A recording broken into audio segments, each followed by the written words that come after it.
আসসালামু আলাইকুম। আজকে আমি বাজার থেকে নিয়ে এসেছি ঢেঁড়স। তো মিম আজকে আমাকে ঢেঁড়স ভাজা করে খাওয়াবে। তো দেখি কিভাবে রান্না করে আজকে। তো প্রথমেই কড়াইতে দিয়ে দিলাম রান্নার তেল। আমি তেল এখানে একটু বেশি ব্যবহার করছি যেহেতু ভাজি করতে হবে। দিয়ে দিলাম কুচি করে রাখা পেঁয়াজ এবং মরিচ এবং একটি রসুনও কুচি করে দেওয়া রয়েছে।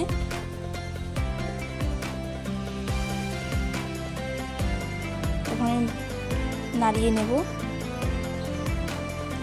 যতক্ষণ না ব্রাউন কালারটা চলে আসছে ততক্ষণ পর্যন্ত ভাজতে থাকবো। আচ্ছা, এই পেঁয়াজগুলো যে আমাদের লাল লাল হচ্ছে, এরকম যখন বেরেস্তা বা এরকম আমরা পেঁয়াজগুলো কিন্তু কষি রান্না করলে খেতে পারি না? ঠিক আছে, একদিন করে খাওয়াবো। তো বন্ধুরা, তারপর দিয়ে দিলাম কেটে রাখা ঢেঁড়স। আমি গোল গোল করে কেটে নিয়েছি, আপনারা যেভাবে খেতে চান সেই রকম করে কেটে নিতে পারেন। আমি একটু নাড়াচাড়া করে নেব।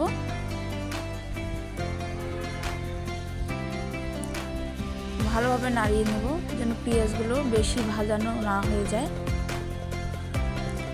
তারপরে একে একে আমি দিয়ে দেব পরিমাণ মতো লবণ,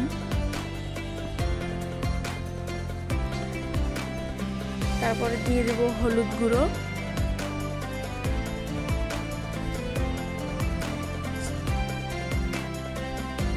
তারপর দিয়ে দেবো একটু মশলা গুঁড়ো, জিরে গুঁড়ো,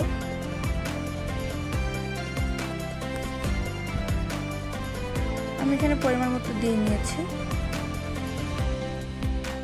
সবগুলো উপকরণ এখন আমি নাড়িয়ে নেব।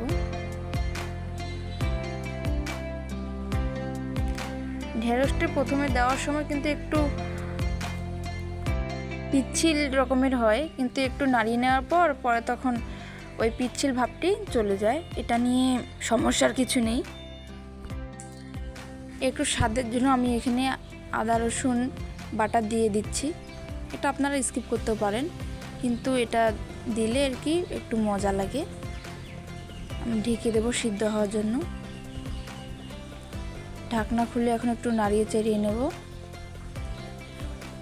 ঢেঁড়স ভাজি অল্পতেই কিন্তু পুড়ে ফেলার চান্স থাকে, তাই আপনারা একটু ঢাকনা তুলে বারবার নেড়ে দেবেন।